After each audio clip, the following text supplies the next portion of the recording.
And now from the Florida Today Information Center covering Central Florida's Space Coast. Today in Brevard, your source for community news and information. I'm Matt Reed in the Florida Today newsroom, where we've been covering the controversy over $37 million in budget cuts for Brevard schools. Will the school board close 4 schools as proposed? What are the chances of asking voters again to raise taxes?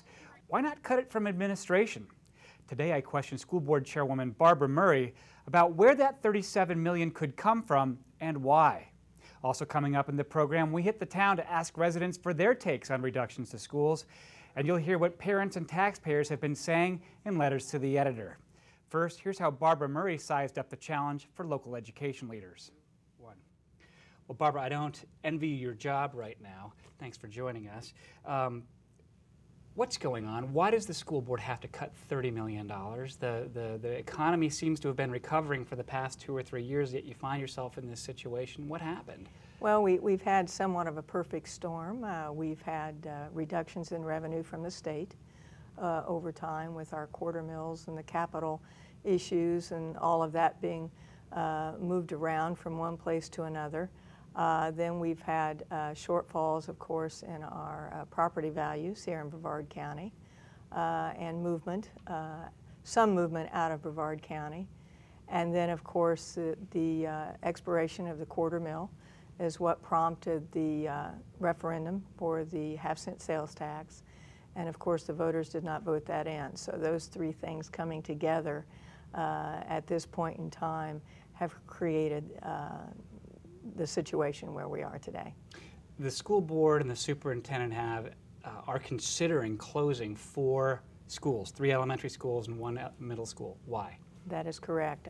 We are anticipating that, and that recommendation has come to the board in order to reduce our budget cost.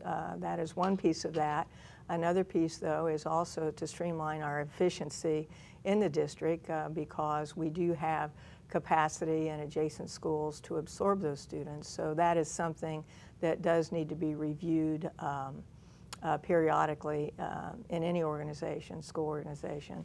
But at this point in time, with the $37 million shortfall, it is important that we look at that very seriously and put that at the top. It is a large amount, and when you have $37 million to cut, you try to look for your large amount items. The timeline for that is that such that it is a time-sensitive issue, as are some of the other issues that will be on the agenda in January, because we have to restructure certain processes and whatnot, reassign teachers, look at transportation, let parents know.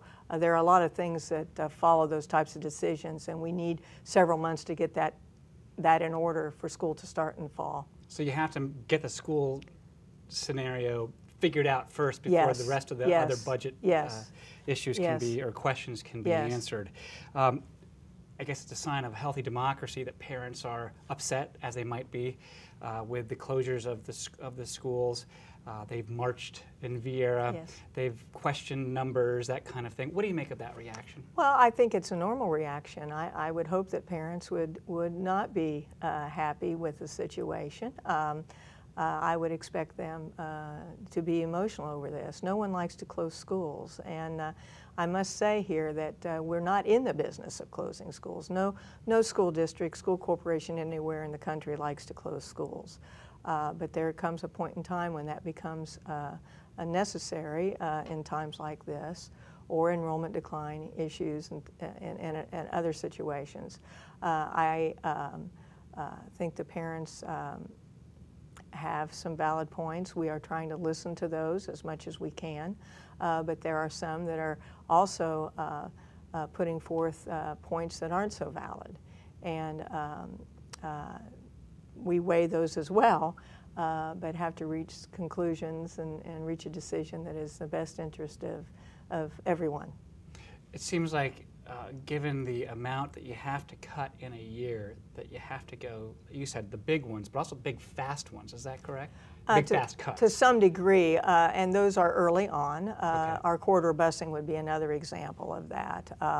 But some of the others, we can wait till later in the spring to make those calls. And we will be having community meetings on those as well. But unfortunately, some of the more emotionally driven situations, such as the school closures, the busing Right. issues, and some of those issues, they're pretty time sensitive, and we have to make some decisions rather quickly. We'll have more answers from Murray in just a moment. Now, let's watch what Florida Today correspondent Luann Manderville discovered when she asked residents in downtown Melbourne for their takes. In a recent Florida Today article, around 1,000 people had signed an online petition asking school board members to dip into a $19.9 million contingency fund to help with a special election, and that would be to put that back on the ballot for possibility of a quarter-cent sales tax. But that's estimated to cost the county $800,000. What do you feel about that?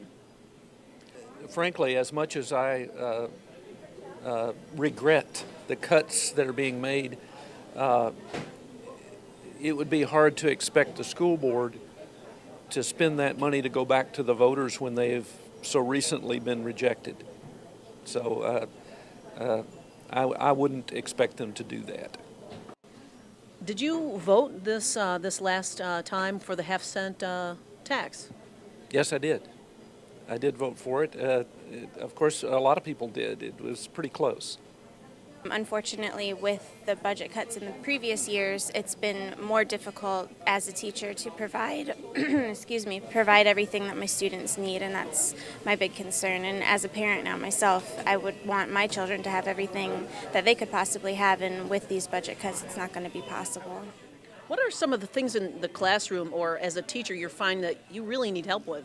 Mostly books and materials that will supplement the learning of the students. As the curriculum changes this year with the Common Core standards and not the Sunshine State standards, we're having to provide a lot of supplemental material to really get the curriculum moving, and without the money it's really hard to do, and we're ending up having to spend a lot from our own pockets, which everybody knows as teachers we're not making that much anyway, so that's hard to do also. I think I would support the 25-cent increase. I mean,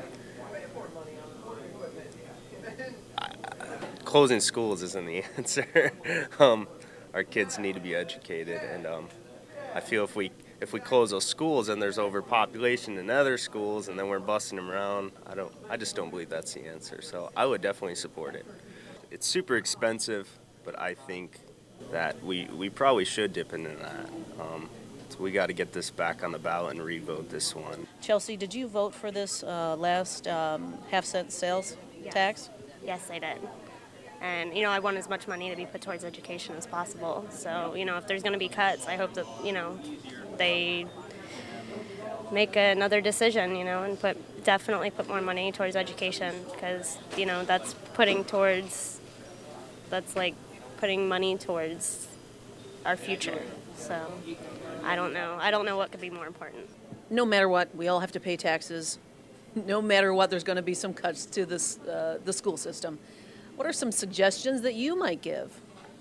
Since I was in the Brevard County school system for over 20 years, I suppose that there are economies to be had, but I think perhaps people should remember that there's been an effort to save money, for an ongoing effort for a great many years, and it's just really difficult to find continuing economies. There's a lot of things that have been eliminated already. Brevard County has been consistently found to be one of the most efficient counties in the state of Florida in terms of, for example, the ratio of administrative cost to total cost. So the voters need to understand that a lot has already been done, that it may be that there's just not much more they can save. Looks like everyone has questions or comments about school spending and the impact of cuts on school quality. To arm you with facts, here's more of my interview with Brevard School Board Chairwoman Barbara Murray. I mean, how likely is it that, if not these schools, something needs to be closed down or pared back in terms of space, facilities, that kind of thing? I'm not, you need to talk what to I mean me a little is, bit more on that. What could we do in lieu of this? Is it possible that not closing any schools or closing any classrooms is one of the scenarios that the school board might pursue?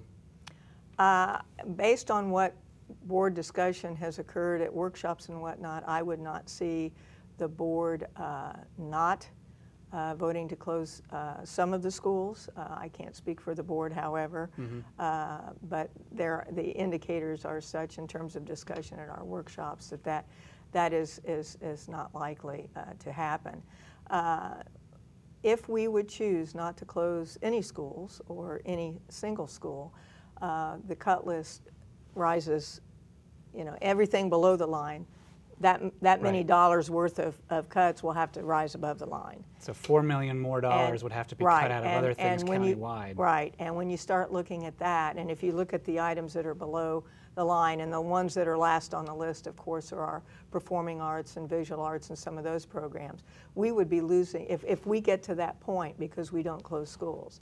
And that is a perfect matchup, and so we use that as an example. I see. The dollar amount on the school closure matches up with the arts dollar amount. We would be actually doing away with those programs county-wide to keep a school open when we have adjacent capacity in high-performing schools. All of our schools have quality programs, and I think that's what's driving the decision. So difficult choice.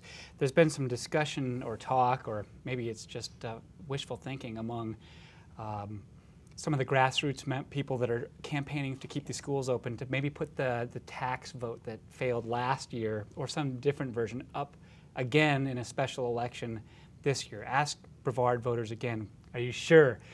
Do you want to take another chance at, now that we know what we know, funding schools with an increase in either property taxes or sales taxes? How likely is that to happen, and what do you have to consider? First of all, I don't think it's likely to happen, okay. and because we have considered the cost of that. The day or two after the election occurred, and we met in workshop, that was one of the first things that the board asked Judy Preston to pursue, to explore. We also knew, even before we put it on the ballot to begin with, we were doing some brainstorming, okay, if this doesn't work, plan A, plan B, what it would cost to do this, that, and the other. And so we pretty much knew up front that it was at least an $830,000, $40,000, $50,000 ticket. And at those workshops that followed the election, it was pretty much discussed that we weren't going to go there, that we couldn't afford to go there. I believe that the voters have had an opportunity. We have a governmental process in this country called elections, and I think it is the responsibility of every citizen to be informed. Again, the school district produced over 200 community meetings. We sent notes home with children. We had things on websites. Floor Today, you ran articles several times a week. It was in the paper in some way, shape, or form. And so I think if there is a lesson to be learned here, it is perhaps one that individuals need to take responsibility for being informed. And you can't say, well, I don't take the paper, so that didn't work for me, or my child didn't bring the note home from school, so that didn't work for me, and therefore you didn't inform me. And these are some of the things that I heard up front. And again, I think the lesson to be learned from all this is we need to teach our children, our students, that this is what happens when citizens do not keep up to date and they do not take responsibility for being an informed voting. All right, well, we're doing our best right here to keep people informed. Right. Let's talk about what else is on the potential cut list. One of the things that seems like a biggie is disregarding the strictest rules in the class size amendment. Right. In order to lower the demand or need for some teachers, and that could in turn lead to layoffs. Could you explain that? Actually, there are some districts in the state since the beginning of the law that did not honor such. They found that it was cheaper to pay the fines and do what they were able to do financially within their districts. We are exploring that. It is unfortunate, I think, when a law is on the table that is such that you have to break it to survive. I believe you interviewed a gentleman the other day on that very thing. And it's not the law per se that is a problem, because I think class size, and we've talked about this before, I think class size was a good thing, but what made it a bad thing was the fact that it was never funded properly from the state. I don't want to get into that argument. You know, they're in the same situation we are, perhaps, that only, you know, they only have so many dollars to spread in so many directions. But what we are going to be asking for first is that maybe they can thaw that law a little bit in terms of adding some flexibility to the law, so when school districts get into these emergency situations, that perhaps there are some other directions that they will allow us to go. And that would be going to a school-wide average rather than a classroom average, which is not certainly in the spirit of and the intent of what voters passed twice. Right. We'll have more of that Q&A coming up. Let's go now to Florida Today Public Interest Curator Alice Garwood, who has a look at what readers are saying in letters to the editor. Kenneth W. Pichon of Melbourne opposes a sales tax to fund schools. He writes, "I do not think the sales tax should be used to make up for a shortage of property taxes. If there is not enough money in the property tax treasury, then increase the property taxes." Ann Arnold of Vieira disagrees. She writes, "I voted for the half-cent sales tax increase and would again because I think everyone's children deserve a good education. If a half-cent sales tax can save our schools and everyone gets to pay some of it, then what is wrong with that?" Two other letter writers feel voters had their chance to approve the sales tax in November and shouldn't complain now. Luke Wood-Maska of Indialantic writes, "Any school closing is obviously an unfortunate event, but when there isn't enough money, cuts have to be made. Everyone had their chance, and now it's time to live with the consequences, however hard they may be." And Gary Branch of Melbourne Beach writes, "A half-cent sales tax increase would have been shared by all, including non-residents who visit Brevard. It is a weak excuse to now say we didn't know there would be cuts, especially our school and those programs, if the tax didn't pass. I feel the school board did all it could to warn and inform the public, who heard the words tax increase and shut down." And finally, Robert Harper of Titusville writes, "There is more at stake than other people's schools closing. Many other deep cuts are planned in curriculum and physical education that are paramount to keeping students engaged and learning." Remember, we welcome your comments on anything you see on this subject or read in Florida Today by sending an email to letters@floridatoday.com. Now, more questions for Barbara Murray, who must lead the school board through the process of closing a $37 million deficit for next year. What else is on so we're talking about potentially laying off teachers who maybe teach electives or other things that may not. Well, we're looking at the high school scheduling, where the teachers at the high school will not have the double planning period. We are looking at quarter busing. Okay. And that seems to be a fairly high-ticket item. And those are the buses that pick up and carry students to their schools of choice out of their areas. Not only schools of choice, but some of the academies and Okay. some of the the IB programs and a variety of things Okay. that we offer. And That has been discussed many, many times over the years as to whether or not, even philosophically, we should be paying for that. And now that we don't have the money, have to make the choice. we will have to make the choice on that as well. One of the things you hear always is, why don't they just cut administration more? Why not? Well, I believe that we have cut a great deal of our administrative ranks. We've organized our HR department to an extent already and are continuing that reorganization, which has involved further reductions.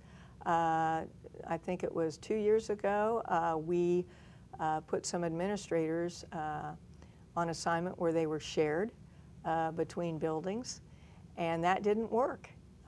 So we pulled that attempt back and revisited that. So I believe that at the building level especially, we are as lean as we should be. At the district level, as Dr. Bingley communicates regularly based on state information, we are very low there as well. But as I said, we are looking to reorganize some areas, and we are always looking for efficiencies.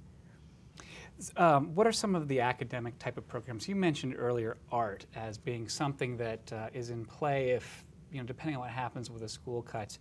But I think somebody who has a child in school, or somebody who doesn't and is just trying to get a sense of what could be lost in terms of academics, what are some of the programs or activities that are on the list that might go if well, we're looking at pay to play. Okay. We're looking at fees for some of our programs above and beyond traditional programming. But art, it seems like, is one of the things that's on there. Art and music, and they are, again, at the bottom. And if we reach that point, we are in just, in my opinion, we're in just extraordinarily bad shape. Explain that for a minute, because you've said that twice. They're at the bottom of the list. How does that work? Are you saying that you have a list of cuts to make, starting with biggest to smallest? Well, or? they're not biggest to smallest in terms of dollar amounts so much as they are our priority from an educational standpoint.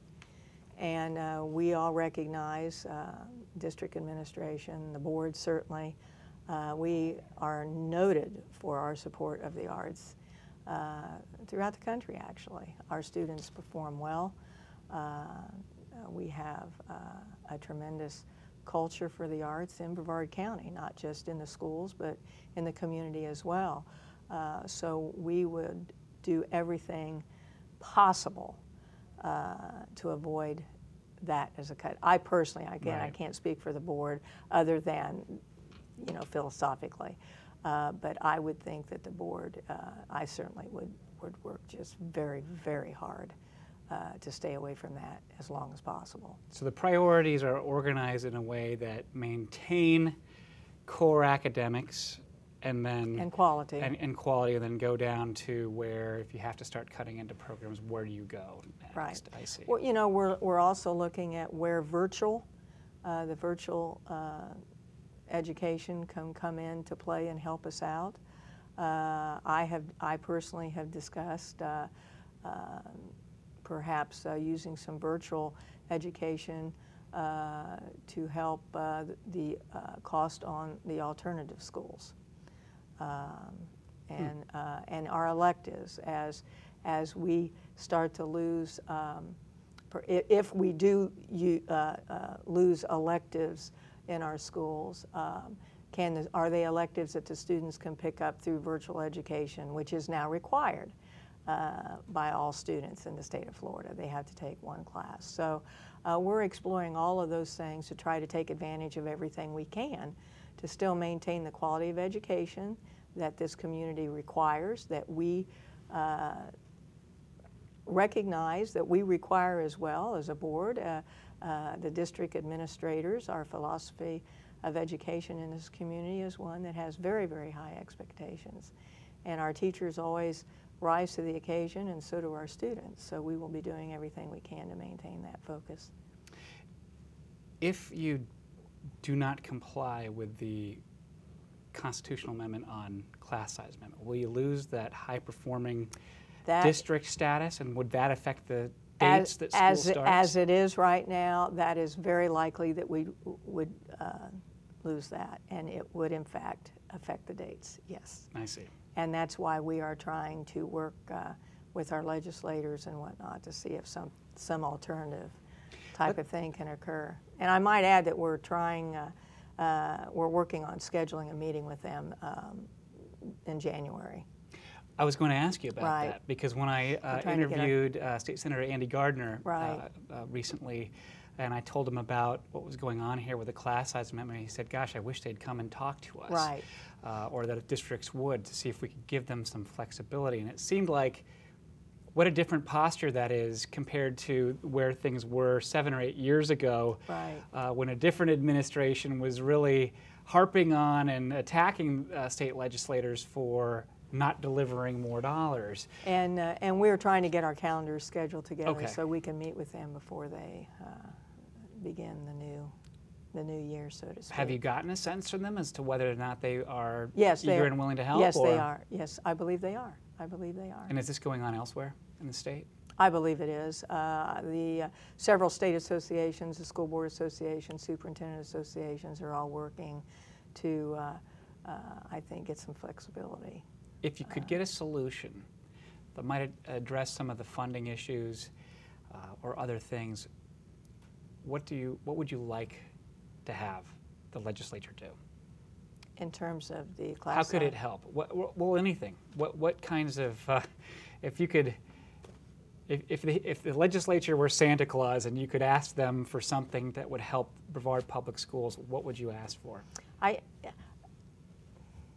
Well, you know, ideally you would want unlimited funds, but but that's a very hypothetical situation, and I usually don't go in those directions. But would it be flexibility? Would it be, hey, would you go back realistically and rewind some of these recessionary tax issues that you did?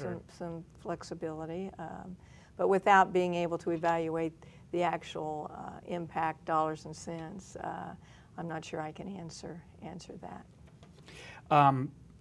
Let's talk about the pay for participation in sports there for a minute. What does that mean? What is on the table? That would mean that there would be a fee for an athlete in one sport, then that fee would be prorated throughout multiple sports. There would be some mechanism in place for those students who are on free and reduced lunch. There will always be something in place for students that are on free and reduced lunch and can't afford fees. We are committed to that. And basically that's pretty much what's on the table. Barbara Murray, thanks for joining us. Thank you so much. Remember, you can comment on anything you see on this program or in Florida Today by sending an email to letters@floridatoday.com. From the Florida Today newsroom, I'm Matt Reed. We'll see you next Wednesday right here on WBCC and FloridaToday.com.